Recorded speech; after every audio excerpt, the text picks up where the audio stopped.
المنان لا إله إلا الله محمد رسول الله محمد is the messenger Allah is. پھر رمضان میں جو میں سارا اخلاق کہتا رہا، اور رمضان میں اللہ نے غریب کو کیسے ایڈ کیا ہے، میرے نبی نے غریب کو کیسے ایڈ کیا ہے کہ ان سب کے روزے باندھ کے رکھ دو، ایک روزہ میرے پاس نہیں آئے گا جب تک اس کی زکوٰۃ نہیں ادا کریں گے، اور غریبوں کو بھی عید میں شامل نہیں کریں گے۔ سبحان اللہ، کیا خوبصورت دین ہے میرا۔ غریب کا حصہ رکھو گے تو آپ تمہارا روزہ اوپر جائے۔ میرے نبی روزے یہاں کھڑے ہو جاتے، روزے یہاں کھڑے ہو جاتے، اوپر نہیں جاتے جب تک روزے کی زکوٰۃ نہ ادا کر دی جائے۔ یہ بھی اسی سے متعلق مضمون جو آپ کے پیچھے لکھا پڑا ہے کہ غریبوں کو شامل کرو اپنی خوشیوں میں، کہ ان کے گھروں میں دے کر آؤ کہ وہ بھی خوشی سے کھا سکیں، کپڑے بنا سکیں۔ جو ہمارے ہاں بتایا جاتا ہے روزے کی زکوٰۃ گندم کے لحاظ سے، اس سے تو روٹی نہیں پوری ہوتی، تو کپڑے کہاں سے آئیں گے؟ کہ ہم پوری سیرت کو نہیں جانتے۔ میں آپ کو اپنے نبی کی زکوٰۃ بتاتا ہوں کہ ہمارے نبی کس چیز کی زکوٰۃ دیتے۔ میرے نبی کشمش دیا کرتے تھے، کشمش۔ اب آپ ایک دفعہ مجھے ایک میسج آیا کہ کشمش ہے 3 کلو اور گندم ہے 2 کلو، 2 کلو تقریباً کوئی 150 پونے 200 روپے بنتا ہے، اور کشمش کا 3 کلو 2000 سم تھنگ بنتا ہے۔ ایک گھر میں 4 افراد ہیں، اگر ایک خامد، ایک بیوی، ایک بیٹا، ایک بیٹی، 4 افراد ہیں، کشمش کے لحاظ سے 8000 گیا، تو 8000 میں اس کے کپڑے بھی بن جائیں گے، اس کی سیویاں بھی پک جائیں گی، اس کی عید بھی ہو جائے۔ تو میرے نبی نے روزے کے ساتھ غریبوں کو شریک کیا، اپنی امت کے فقراء کو شریک کیا کہ ان کو بھی خوشی پہنچاؤ کہ اللہ نے تمہیں دیا ہے۔ آپ نے فرمایا واللہ لا یؤمن، واللہ لا یؤمن، واللہ لا یؤمن، اللہ کی قسم ایمان والا نہیں، اللہ کی قسم ایمان والا نہیں، اللہ کی قسم ایمان والا نہیں۔ کون یا رسول اللہ؟ کہ جس کا پڑوسی اس سے تنگ ہو وہ ایمان والا نہیں ہے، جس کا پڑوسی اس سے تنگ ہو وہ ایمان والا ہے۔ پھر ہم نے کہا واللہ لا یؤمن، اللہ کی قسم ایمان والا نہیں، کہ جو پیٹ بھر کے کھائے اور پڑوسی بھوکا سوئے وہ ایمان والا نہیں ہے۔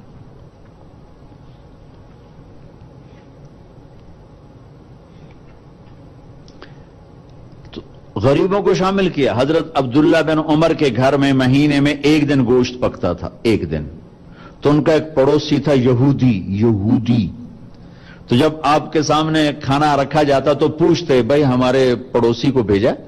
کہا یہ نہیں بھیجا۔ کہا پہلے اسے بھیجو، اس کے بعد میرے سامنے رکھو۔ یہودی کے لیے پہلے کھانا جاتا تھا، پھر حضرت عبداللہ بن عمر کھاتے تھے۔ تو عید کی خوشیوں میں شامل کیا غریبوں کو کہ جو مالدار لوگ ہیں وہ اپنے روزے کی زکوٰۃ ادا کریں۔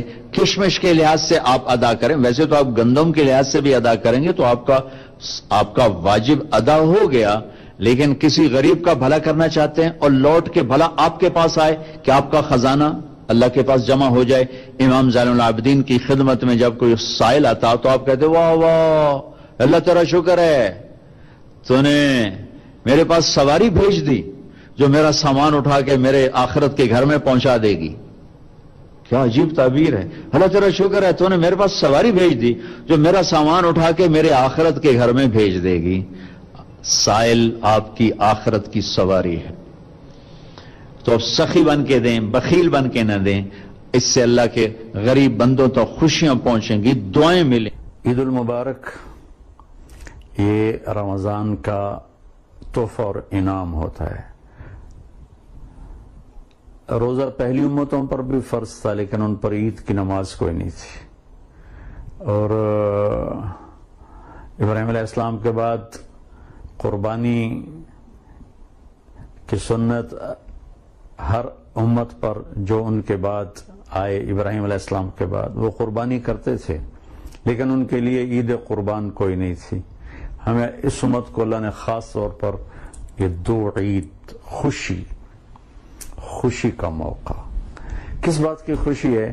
کہ اللہ نے ہم سے رمضان کے روزے رکھوائے، رات کی تراویح پڑھائی، ہمارے سارے گناہ معاف کر دی۔ رمضان جل جانا، اس میں سارے گناہ اللہ تعالیٰ جلا دیتا ہے اس مناسبت سے اس مہینے کو رمضان کہا جاتا ہے، شہر رمضان۔ تو رمضان کی راتوں میں تو اہتمام ہوتا ہے جاگنے کا، عید کی رات بھی جاگنے کی رات ہے، اس میں بھی اللہ پاک کی طرف سے انعام کی بارش ہو رہی ہوتی ہے۔ بہرحال عبادت گزار، خاص طور پہ اعتکاف میں بیٹھنے والے میرے بھائی بہن بچے بچیاں، جو میں بھی ایک ساتھی سے ملاقات کے لیے گیا تو ان کو چھوٹا سا گھر تھا، تو میں نے دیکھا تو بڑا مجھے اچھا لگا، رشک آیا کہ انہوں نے اپنے کمرے میں نے ایک چھوٹا سا پردہ بنا کر اس میں ان کی بیگم اعتکاف میں بیٹھی ہوئی تھی، کہ اس چھوٹے سے گھر میں کوئی اتنی گنجائش نہیں تھی کہ جس میں وہ کھلے طرح پورا ایک کمرہ اعتکاف میں استعمال کر سکیں۔ تو مجھے بہت ان پہ رشک آیا کہ اللہ تعالیٰ تیرے بندے بندی ایسے ہیں جو اتنی تنگی میں بھی تجھے راضی کرنے کے لیے جوش جذبے کے ساتھ عمل میں مصروف ہیں۔ عید اس امت کی ایک اجتماعی نماز ہے اور اس کی اجتماعیت کو زندہ کرنے والی نماز ہے، اور اس میں میرے اللہ کی طرف سے امت پنے کو روشن کرنے کی ایک خوبصورت ترتیب ہمیں دی گئی ہے۔ بھائیو، میں نے پہلے بھی عرض کیا تھا کہ امت تب امت بنتی ہے جب اختلاف رائے، اختلاف مسلک کے باوجود محبت سے رہیں، جڑ کے چلیں۔ اگر ہم اختلاف کی بنیاد، اختلاف اس امت میں رہے گا اور قیامت تک رہے گا، یہ ختم نہیں ہو سکتا۔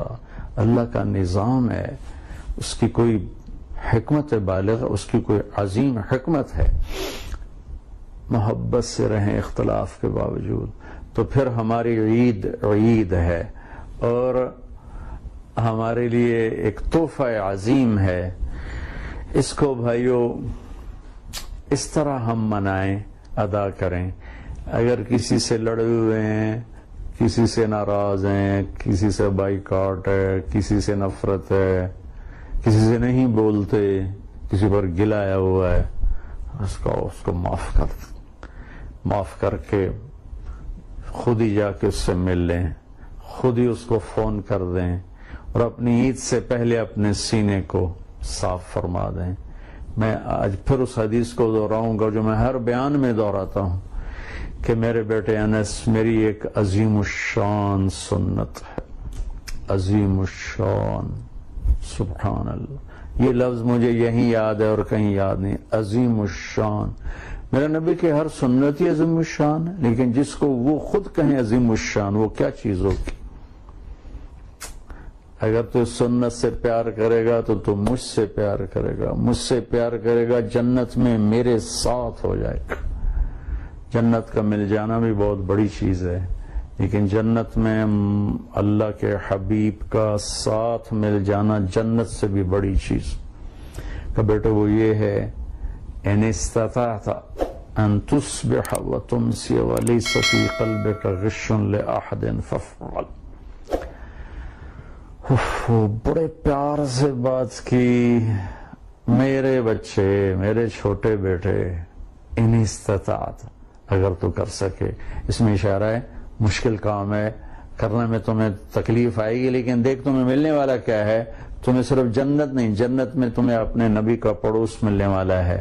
وہ یہ ہے کہ صبح و شام، دن رات، ساری زندگی اپنے دل کو دنیا کے انسانوں کی نفرت سے صاف کر دینا، صاف کرتے رہنا، کھوٹ سے صاف کر دے۔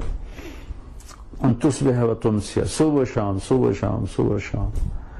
اور میں قربان جو میرے نبی رحمت للعالمین ہے، رحمت للمسلمین نہیں ہے۔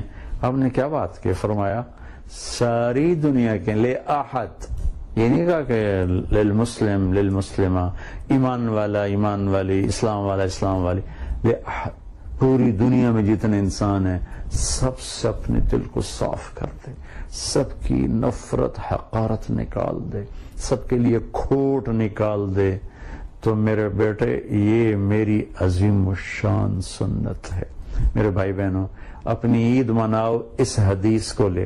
سیویاں تو ہر کوئی کھائے گا، مٹھائیاں بھی کھائے گا، اور سنت بھی ہے میٹھا کھانا، اہتمام کرو، کوئی بات نہیں، عید میں لو، کوئی بات نہیں، خوشی کا دن ہے، کپڑے خریدو، کپڑے پہنو، اچھے پہنو، قیمتی پہنو، سارے کام کرو، لیکن دل کو بھی ایک برانڈڈ چیز دو۔ یہ برانڈ تو دنیا کے ہیں جن کی کوئی حیثیت نہیں، میں آپ کو اپنے حبیب کی برانڈڈ چیز دے رہا ہوں، وہ ہے میرے نبی کی حدیث، میرے نبی کا تحفہ۔ وہ کیا ہے؟ دل کو صاف رکھنا۔ پھر رمضان میں جو میں سارا اخلاق کہتا رہا اور